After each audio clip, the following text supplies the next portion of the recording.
Assalamualaikum warahmatullahi wabarakatuh. Perkenalkan, nama saya Lailatul Faiza, NIM 2011 050 3006. Saya dari kelas Akuntansi Syariah 1.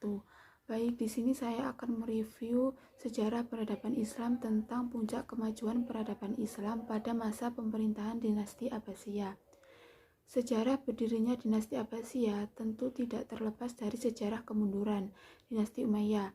Sejarah kemunduran dinasti Umayyah berawal dari bobroknya akhlak para pemimpin dinasti Bani Umayyah. 4 pengganti khalifah setelah Muawiyah dan Abdul Malik kecuali Marwan yang menjadi khalifah terakhir terbukti tidak cakap atau bisa dikatakan tidak bermoral. Bahkan para khalifah sebelum Hisham pun yang dimulai oleh Yazid I lebih suka berburu, pesta minum, tenggelam dalam alunan musik dan puisi ketimbang membaca Al-Quran atau mengurus persoalan negara. Berfoya-foya dalam kemewahan. Oleh karena meningkatnya kekayaan dan melimpahnya budak menjadi fenomena umum. Bahkan keluarga khalifah tidak lagi berdarah Arab murni. Yazid III tahun 744 Masehi adalah khalifah pertama yang lahir dari seorang budak.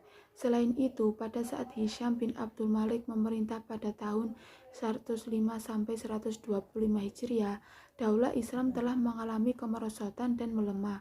Hal ini terjadi karena fanatisme antara orang-orang Arab Selatan dan orang Arab Utara, apalagi setelah Hisham wafat pada tahun 125 Hijriah.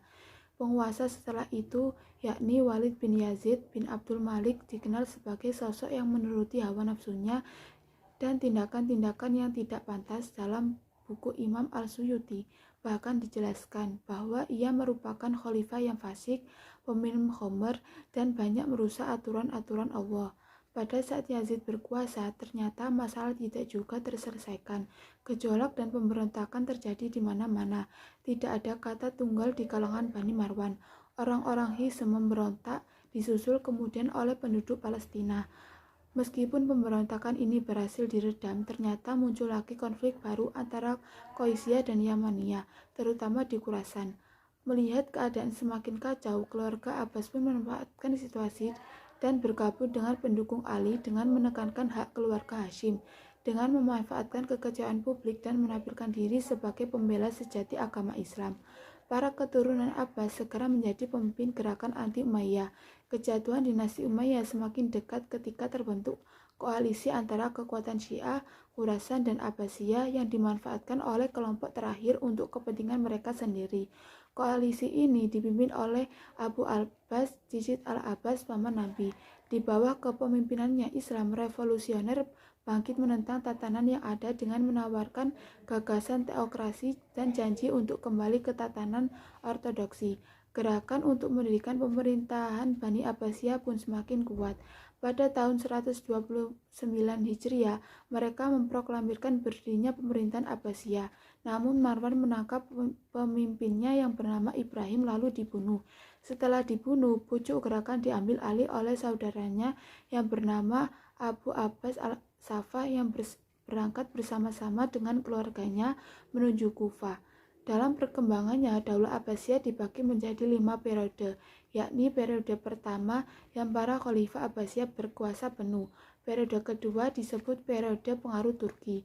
Periode ketiga, pada masa ini Daulah Abbasiyah di bawah kekuasaan Bani Buwayhi.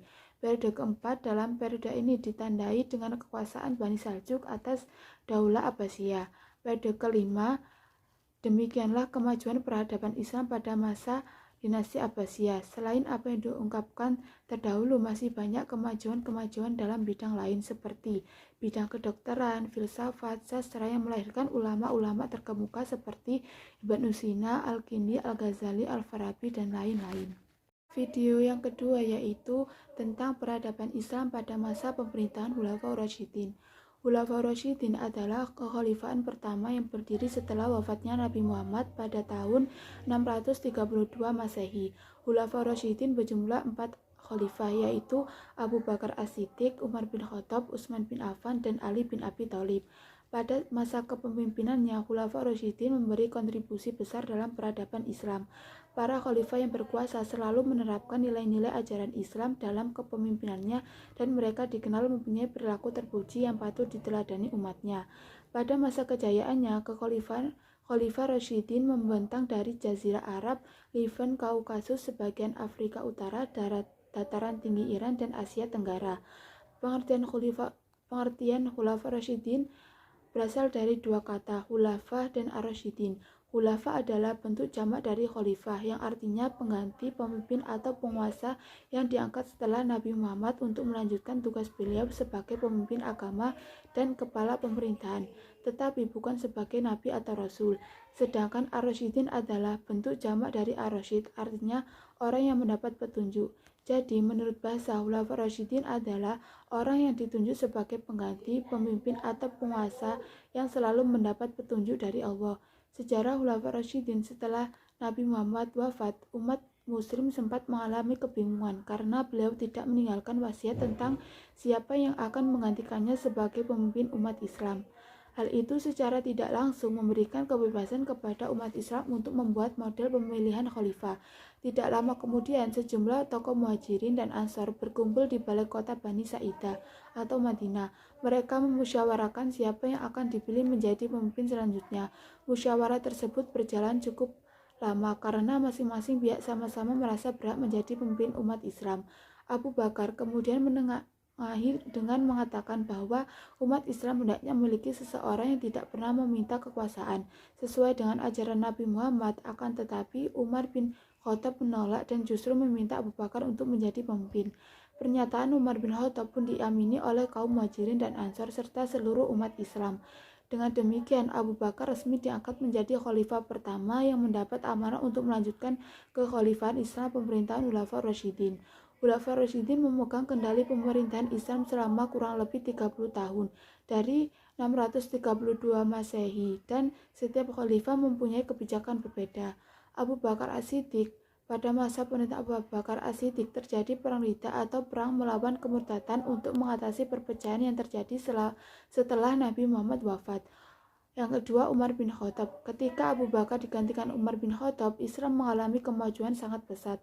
Pasukannya berhasil mengalahkan dua kekuatan besar saat itu, yakni Romawi di barat dan Persia di timur. Utsman bin Affan. Di masa kepemimpinan Utsman, umat Islam mengalami era paling makmur dan sejahtera. Wilayah Islam diperluas hingga ke Tripoli, Armenia, Turkistan, dan Ciprus. Ali bin Abi Thalib berusaha mengatasi pemberontakan dengan menarik para amir yang sebelumnya diangkat oleh Utsman. Ia juga mengambil alih tanah yang dihadiahkan Utsman kepada penduduk dengan menyerahkan hasil pendapat kepada negara. Di akhir pemerintahannya, umat terpecah menjadi 3 golongan dan Ali bin Abi Thalib terbunuh oleh salah satunya. Wafatnya Ali menandai berakhirnya Khulafaur Rasyidin.